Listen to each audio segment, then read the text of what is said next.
Welcome back, Boops here with some pickups. Today we're doing PlayStation 4 and PlayStation 5 games. I love making these videos. It's a good reason for me to actually try these games, get some gameplay to show you guys.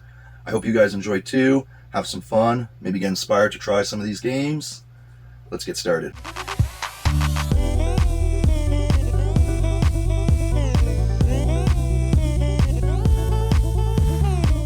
We're gonna start on the PS5 with Police Simulator Patrol Officers. This game is super head-ass, and although it's buggy, it's still a lot of fun. It's one of the better police simulators, and it's also two-player co-op. The more you progress through the game, the more items and equipment you unlock. There's also a paid highway DLC, which looks a lot of fun. I'm gonna try that out soon. I have a video of funny moments from Police Simulator. I'll link it now on screen and in the description. You can check that out if you want to see more about the game. Not this again. Give accident. No, not give accident report. Why are there three people? There's three people sitting in front of the car on the ground, and there's a girl just standing outside of her car. Like somehow she hit three people. Ask for ID and insurance. At least her car. No, her car's all fucked up again. Like, look how fucked up her car is. God damn it! I know. I'm figuring out. How did this happen? Next we have The Devil in Me from the Dark Pictures Anthology. This is a interactive drama survival horror series, and The Devil in Me is the fourth and final game in Season 1. Me and my friend played through most of these games. They're made by Supermassive Games and published by Bandai. You might remember some of their other titles. Until Dawn and The Quarry was developed by Supermassive, but they were published by Sony instead of Bandai. The games have a multi-linear plot where decisions alter the story and decide who survives. Any of the playable characters can die. Anyways, I highly recommend this series. All of these stories are independent, so you can jump in with any game.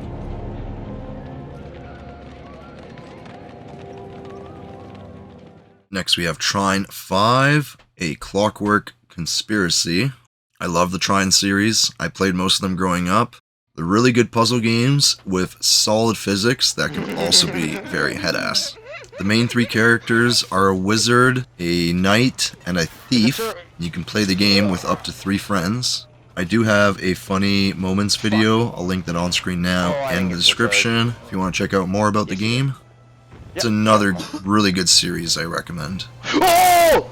Jesus Christ! What the fuck? Give me Jesus Christ! Oh my God! Next we have the original Dead Space, but remastered. I was a big fan of Dead Space growing up. I played all 3, even though it was mainly the first one that was good. The second one was still pretty good, but the third one they kind of strayed away. The remaster is done insanely well. Space, aliens, and horror mix perfectly. If you haven't tried Dead Space, this is a good time to try it. We got The Pathless. This is made by the same creators as Abzu, the underwater game. I describe it as a momentum adventure puzzle game. You can traverse the environment very fast, and you collect power-ups to keep your momentum going. I believe this is one of the first PS5 games when the system launched, and lithographs came with the physical copy, which is pretty cool.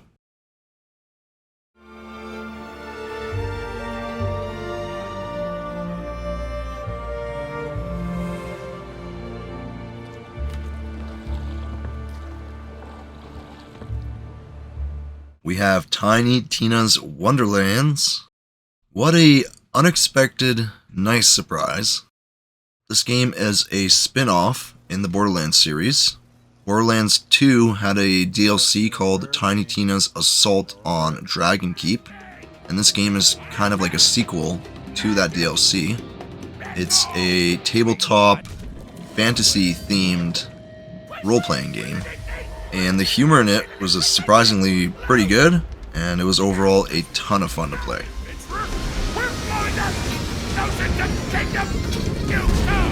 That is not how magic missiles work.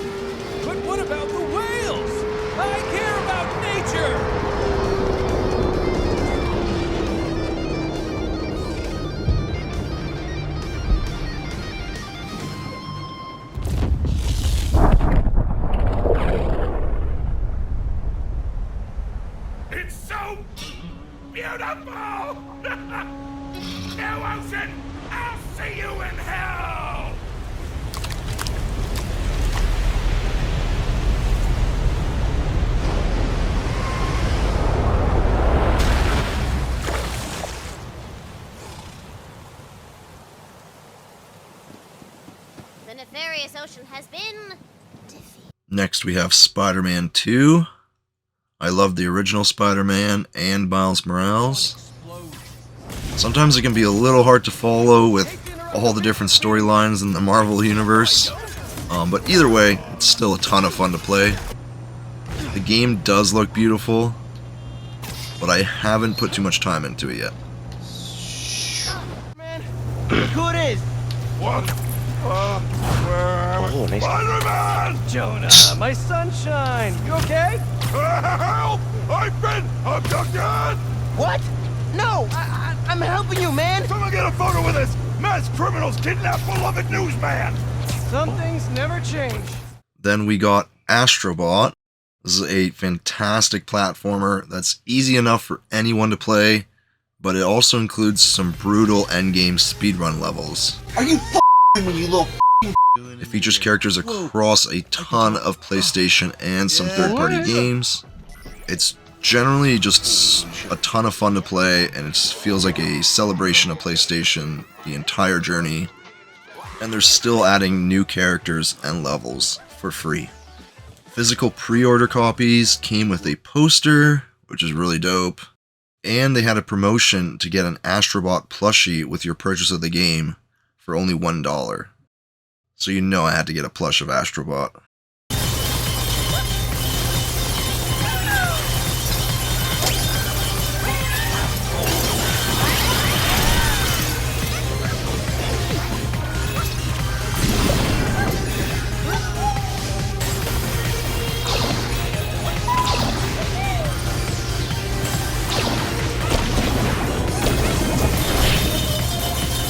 Next, we have Avatar: Frontiers of Pandora. This game looks breathtaking. For me, it's one of the best looking games on PlayStation 5.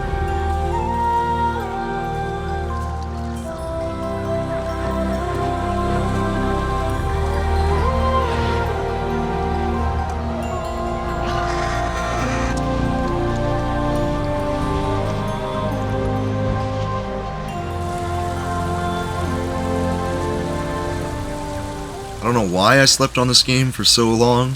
I'm a huge fan of Avatar. The game has a really good main story, as well as some really great side quest stories. They introduce so many game mechanics that are well done and unique in some way. I could talk all day about this game. If you're a fan of Avatar or the Avatar universe, you gotta try this game.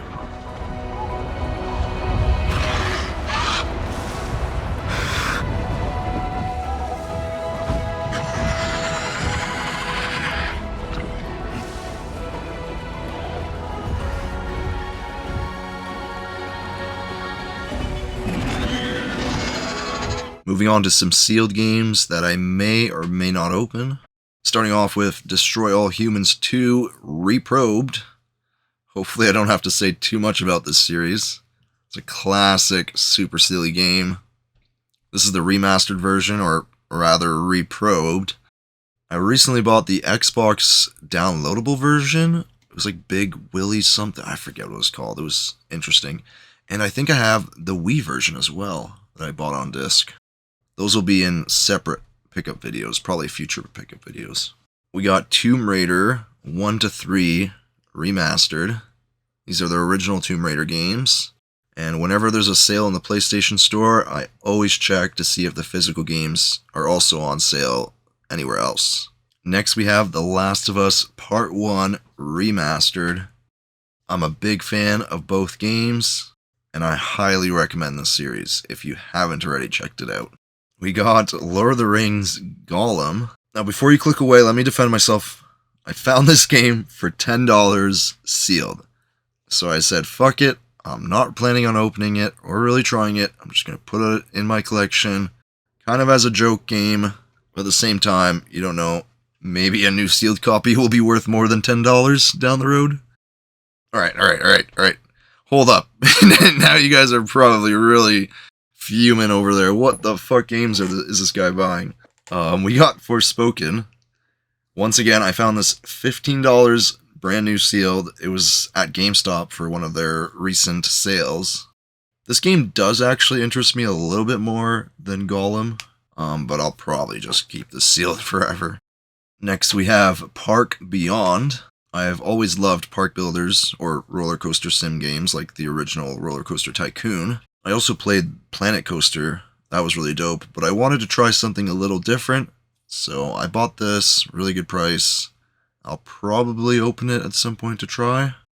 Next, we have No More Heroes 3, the Day 1 edition. Almost looks like a collector's edition. I've always heard a lot about the original 2 on the Wii, and from my understanding, this game is actually kind of better being played with a Wii remote. I probably should play the original 2 first. I have one, and I bought the second one recently. That'll be in a future pickups video. I also bought a used copy of No More Heroes 3, so I can get gameplay, but the Day 1 edition is brand new sealed. Was today the 4th of July? If not, is the Empire striking back or what? Looks like things are gonna get weird today. The Day 1 edition includes the game, an exclusive 72-page art book, the musical selection CD, and there's also a metal motorcycle license plate. That's actually pretty cool. Huh. Kinda makes me want to open this just to see what that's like. That's cool. Moving on, we got Pacific Drive Deluxe Edition. I ended up buying 2 sealed copies. One of them will open today. I got interested in this game after playing Choo Choo Charles. I found the deluxe version on sale 2 separate times, 2 different sales for like the same, it was like $30 or something. So it looked really cool. Thought it was a good price for a deluxe version. Ended up opening one of them one day to film gameplay, and I'm like 10 hours in now. This game's dope. It's a survival game where you primarily have to take care of your car, and you can upgrade and customize your car. There's a very eerie, mysterious story. I don't want to like spoil too much. At the same time, I myself don't even know that much about the story yet. It's a ton of fun to play. Even though the game seems more of like a horror game, especially some of the environments, the vibes are actually like really chill and like adventurous, and you're kind of just exploring, taking it all in. It's almost hard to explain this game. If you're already looking into something like this, then I highly recommend this game. Really dope. And real quick, the deluxe edition includes the deluxe edition sleeve. There's a reversible cover sheet. We got a traveler's journal, which is actually kind of cool. It's a bit of a art book, like a small art book, but also a journal. We also get 3 art cards and in-game digital cosmetic items. Once again, this was such a nice surprise. I did not think I would fall in love with this game as I did. Highly recommend if you're looking for something kind of like this. Next, we have Horizon 2 Forbidden West Collector's Edition. This is a pretty big boy. I loved the first game, and I found the Collector's Edition for a pretty good price. Really nice opening experience. Got some nice artwork inside. The Collector's Edition comes with the Steelbook, but not a physical copy. You get a digital code of the game. I mean, this is happening for a while now. Just kind of weird and sad. We also get a mini art book. There's also some digital items in-game, as well as the digital soundtrack and a digital comic book. And the main item is this giant Tremor Tusk display figure. This thing is giant. It looks really dope. I don't remember these in the first game. I'm pretty sure this is probably introduced in the second one. This really makes me want to try the game. This beast looks so badass. And you also get a little mini alloy figure, which is pretty cool. See the scaling there? This thing is supposed to be giant. Anyways, let's move on to the PlayStation 4. Starting off with Raid World War II. This is from the creators of Payday, and it was another nice surprise. It's like Payday, it's a cooperative shooter. but instead it's during World War II, and you're trying to stop and rob the Nazis this time. I actually had a ton of fun with this game, and I'm not sure exactly why it didn't take off. Most sources online point towards it just being a mediocre game in general. Dort.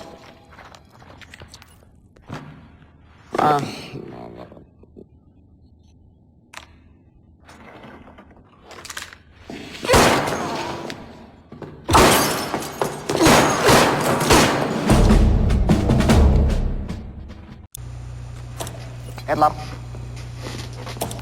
Headlamp.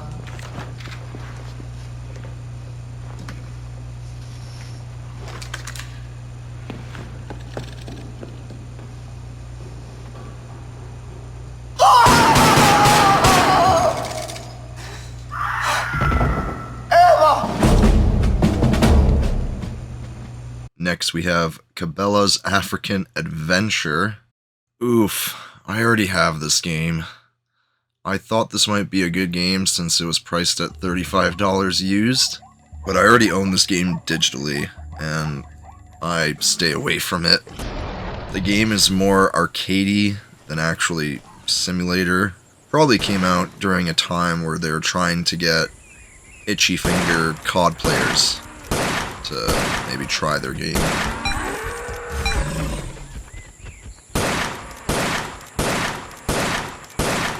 You know what's wrong with Africa?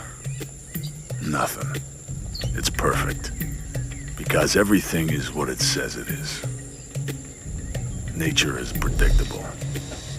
It don't change. And I like that.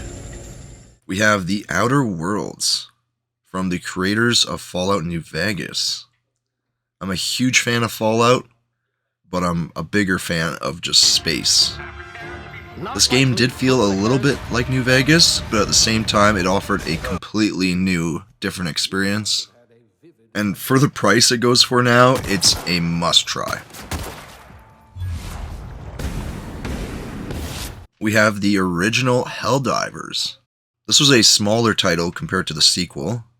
It was released on the PlayStation 3, the Vita handheld, and the PlayStation 4. It's top-down, which really works well with the friendly fire and the mayhem of the game.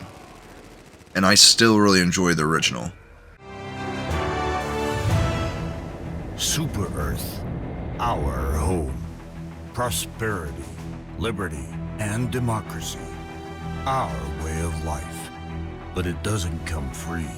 It is every man, woman, and child's duty to protect our home, our culture, and our families. Spread managed democracy throughout the galaxy. Become more than you are. Become a hero. Become a legend.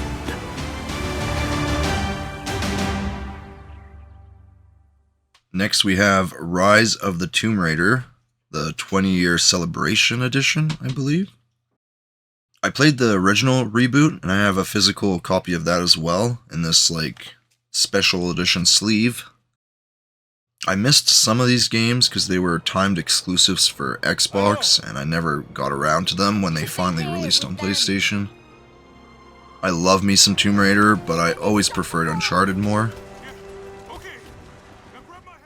This copy has a really nice sleeve with a art book that has the game case incorporated into it. Sometimes it's nice to have the art book separate and keep it in better condition, but I don't mind this at all. We have Dangerous Driving. This is from the creators of the Burnout series. It definitely has that Burnout feel, but it also feels kind of like a smaller game with less polish than the Burnout games. I think it is priced accordingly. Either way, it's been a long time since we got a good Burnout game, and this kind of fills that gap. We got Persona 5. This was gifted to me. It's an RPG adventure dungeon crawl and social simulation game. It's a big famous series, and I probably won't do justice to it talking about it, so go check out some more in-depth videos about the game. We got Street Fighter V. This was also a gift. Thanks, Matt. This is a fighting game from the series that I probably don't have to say too much about. Plus, I'm not really into fighting games, so I wouldn't really know what to say. But it's another big famous series. You can find more in-depth videos about this. And finally, the last item of the video. I left a special one for last. We have the Death Stranding PlayStation 4 Limited Edition console. I'm a big fan of Death Stranding and its universe. I think it's such a cool, different game that we haven't really seen. I do have the Death Stranding Collector's Edition that comes with the little baby. So I'll probably throw those together in a display. It also came with the original controller, which is sometimes hard to get with these limited edition consoles.